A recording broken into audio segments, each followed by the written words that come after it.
कहानी की शुरुआत होती है एक मोन्टाज से, जिसमें हम इमोर्टस, रामाटट और स्कारलेट सेंचुरियन को देखते हैं, जो काउंसिल ऑफ कैंग्स के बहुत सारे ग्रुप बना के अलग अलग अर्थ पर उनको भेजते हैं ताकि वो वहां जाकर अर्थ को इन्वेड एंड कॉन्कर कर सके मल्टीवर्स के अंदर। वो अपनी एडवांस टेक्नोलॉजी और टाइम ट्रैवलिंग डिवाइस का यूज करते हैं हर एक यूनिवर्स के हीरो एंड विलन्स को हराने के लिए। यहाँ पर वो कुछ को कैप्चर भी करते हैं, जैसे कि iron man, Spiderman, black panther, doctor Doom and भी कई सारे कैरेक्टर। तभी अर्थ 6161, जो कि इस कहानी के लिए मेन मार्वल यूनिवर्स होने वाला है, उसमें डॉक्टर स्ट्रेंज को वोंग अलर्ट करता है कि मल्टीवर्स क्राइसिस आ रही है। वो एक आई ऑफ आगमोटो का यूज करता है मल्टीवर्स को स्कैन करने के लिए और देखता है कि काउंसिल ऑफ कैंग्स का किया हुआ डिस्ट्रक्शन, जहां सब अलग अलग वेपन का यूज कर रहे हैं अपने आतंक को फैलाने के लिए, जिसमें इनकर्जन हो रहे हैं। तभी डॉक्टर स्ट्रेंज एक डार्क प्रेजेंस को महसूस करता है उनके पीछे, लेकिन उसको वो आइडेंटिफाई नहीं कर पाते हैं। इसके बाद वो वोंग को एल्ड्रिच मैजिक की मदद से कुछ वेपन्स का रेप्लिका बनाने को कहते हैं, जिसमें से वोंग कहता है कि ये तो शैंग-ची के 10 रिंग्स जैसा है, जिस पर वो वोंग को बोलता है कि हमें उसकी जरूरत पड़ेगी। फिर वो टोनी को बुलाकर वही सब दिखाते हैं।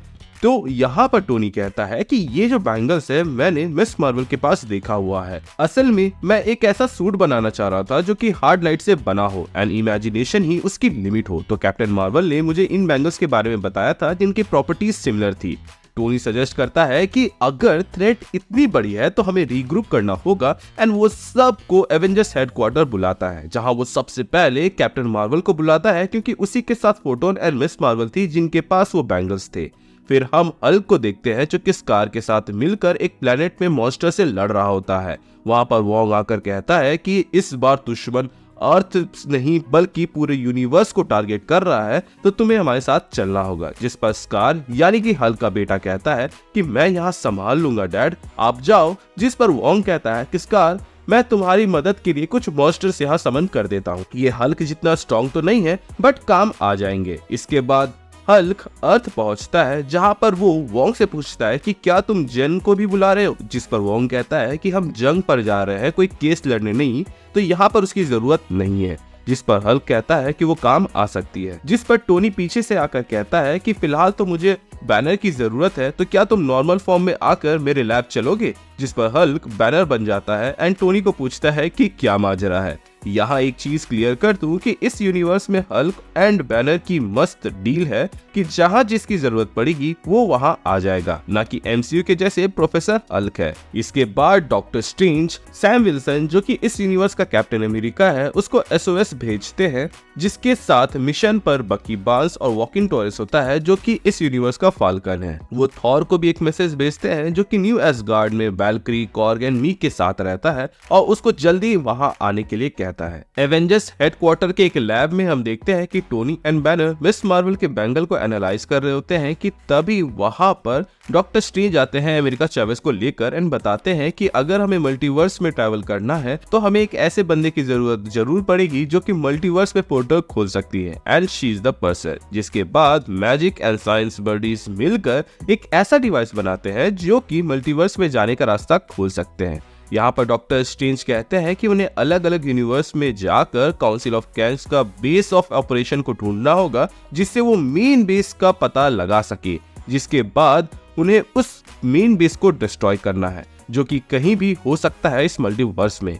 ये रास्ता बहुत ही लंबा होने वाला है, इसलिए हमें पेशेंस और हिम्मत के साथ इसका सामना करना है। इसके बाद वो उन्हें वार्न भी करते हैं कि हर एक यूनिवर्स के अंदर उनके एलाइज या एनिमीज के डिफरेंट वर्जन होंगे, जो कि मदद कर भी सकते हैं या फिर फायदा उठाकर वहां पर हमारा ही नुकसान कर सकते हैं, तो उनसे बच के रहना।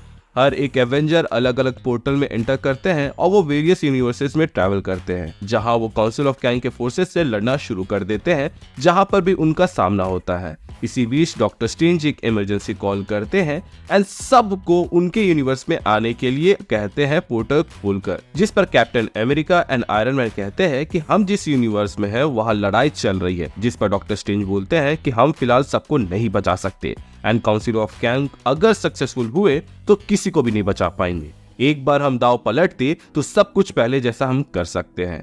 तभी हम देखते हैं कि थॉर एक पोर्टल से आता है एंड कहता है कि टोनी, जितना समय लेना है लो, हम तुम्हारी कमी को पूरा कर देंगे। जिस पर हम देखते हैं कि थॉर जिस यूनिवर्स से आ रहा है वहां से एवेंजर्स की एक टीम आती है जो कि आयरन मैन के सूट को पहने हुए रहते हैं। बेसिकली थॉर ने अभी जिस यूनिवर्स को बचाया था कैंग के जंगल से, वहां पर टोनी ने सूट ऑफ आर्मर लगाया था अपने अर्थ के अराउंड, जिसके वजह से यहाँ के इवेंट्स थोड़े डिफरेंटली प्ले आउट हुए थे एंड वहां का थॉर मर चुका था। काउंसिल ऑफ कैंग की जो टीम उस यूनिवर्स में आई थी वो टोनी के बनाए गए हर सूट की कमजोरी को जानती थी, इसीलिए वो उन पर हावी हो रहे थे। बट उसी मोमेंट पर हमारा थॉर वहां एंट्री लेता है जो कि उन कैंग वेरिएंट के लिए आउट ऑफ सिलेबस था, इसीलिए वहां उनको थॉर हरा देता है, जिसमें बाकी एवेंजर्स भी मदद करते हैं। जिसके बाद थॉर उनको पूरा माजरा समझाता है और इसके बाद सब कोई टोनी के अपग्रेडेड सूट के साथ स्ट्रेंज की मदद करने के लिए यहाँ पर आ जाते हैं। वही हम देखते हैं कि सैम का कैप्टन अमेरिका जिस यूनिवर्स में मदद कर रहा होता है वो लोग हार रहे होते हैं, तो वहां एंट्री होती है ओजी कैप्टन अमेरिका की, मतलब कि स्टीव रॉजर्स की कैप्टन अमेरिका की, वो भी म्योनिर के साथ,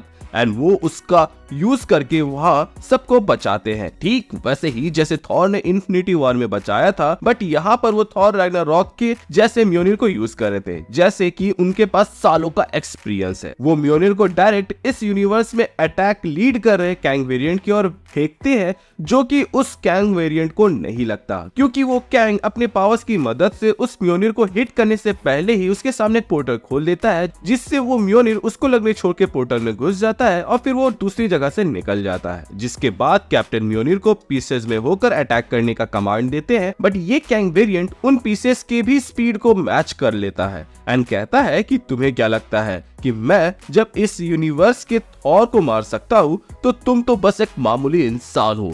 इतना सुनते ही हम देखते हैं कि स्टीव की आंखों से चमक गायब हो जाती है एंड हम देख पाते हैं कि ये बूढ़ा स्टीव है।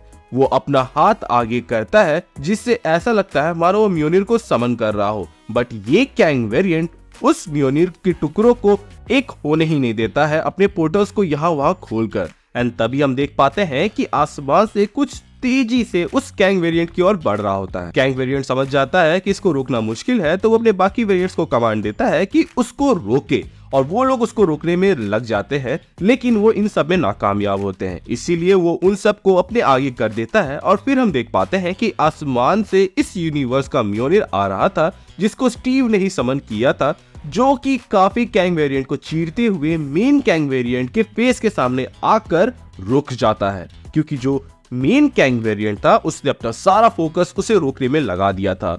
तभी हम देखते हैं कि स्टीव मुस्कुराता है, क्योंकि अब वो पोर्टल्स को उस रफ्तार से मेंटेन नहीं कर पा रहा था एंड इसीलिए कुछ म्योनिर के पीसेस उसको जाकर लगने लगते हैं, जिससे कैंग का सूट डैमेज होता है। एंड तब हम देख पाते हैं कि ये कैंग वेरिएंट असल में मिस्टर ग्रिफिन है, जो कि इस यूनिवर्स में स्टार्क टावर खरीद कर काफी समय से प्लान बना रहा था कि कैसे एवेंजर्स को डाउन करना है। एंड तभी उसे काउंसिल ऑफ कैंग मिलते हैं, जो कि उसे अपनी टीम में शामिल होने के लिए कहते हैं। और इसके बाद हम देखते हैं कि मिस्टर ग्रिफिन अपनी काबिलियत साबित करने के लिए काफी यूनिवर्सेस को तबाह कर चुका था और ये उसकी पहली हार होने वाली थी, कि तभी वो खुद को वहां से टेलीपोर्ट कर लेता है, जिसके बाद वहां के बाकी कैंग वेरिएंट्स भी वहां से भाग जाते हैं। एंड हम देख पाते हैं कि कैप्टन स्टीव रॉजर ने विजय यहाँ पर दिलवा दिया था। इसके बाद स्टीव एक पोर्टल खोलता है, जिसमें से वो उस क्रैक वाले म्योनिर को भेज देता है, जो कि वो अपने साथ लेके आया था मेन थॉर के पास। एंड इस यूनिवर्स के म्योनिर को पकड़कर बोलता है कि इस यूनिवर्स को तो तुमने बचा लिया, बट बाकियों का क्या?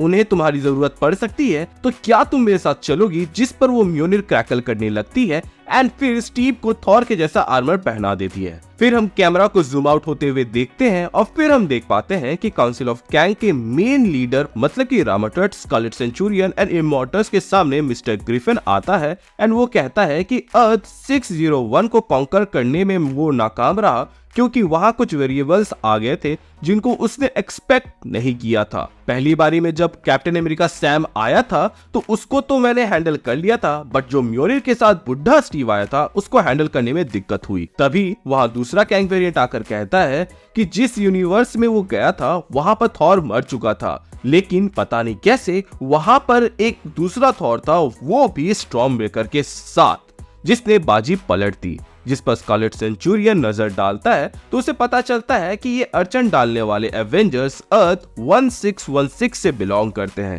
जिसको ठिकाने लगाने का वो प्लान बताने ही जा रहा होता है कि तभी वहाँ कोई आता है जिसको देखकर सब शॉक्ड होते हैं। एंड इसी के साथ आज का पार्ट खत्म होता है। एंड इसी के साथ कैंग डायनेस्टी पार्ट 1 का ये एपिसोड खत्म होता है। अब आप सोच रहे होंगे कि बुढ़े कैप्टन के पास ये क्रैक वाला म्योनिर कहां से आया एंड किसको देखकर काउंसिल ऑफ कैंग के सारे मेंबर्स शॉक्ड हो गए। इन सारे सवालों का जवाब मिलेगा आपको इसके नेक्स्ट पार्ट में, जो कि इसमें बस 5000 लाइक्स आने के बाद से आ जाएगी। एंड आई अश्योर यू आप बिल्कुल भी प्रिपेयर्ड नहीं है जो चीज आगे होने वाला है। सर्दी की वजह से हो सकता है कि मेरे वॉइस ओवर में आपको साउंड काफी अलग लग रहा हो, बट क्या कर सकते हैं, मैंने 3-4 दिन वेट कर लिया, लेकिन मेरी इस वॉइस ठीक नहीं हो रही थी और मैं काम को इस तरह पेंडिंग नहीं रखना चाहता था। सो आई होप कि आपको आज का ये वीडियो अच्छा लगा हो एंड अगर ऐसा है तो वीडियो को शेयर कर दीजिएगा अपने दोस्तों के साथ ताकि वो भी आपके जैसे एंजॉय कर पाए। एंड हाँ, कमेंट सेक्शन में जरूर बताइएगा कि आपका बेस्ट पार्ट क्या था और आगे आप क्या देखना चाहते हैं।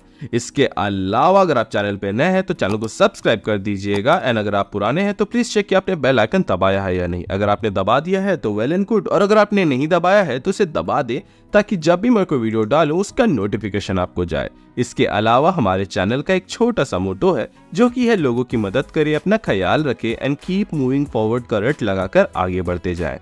Thank you for watching this video. Stay tuned.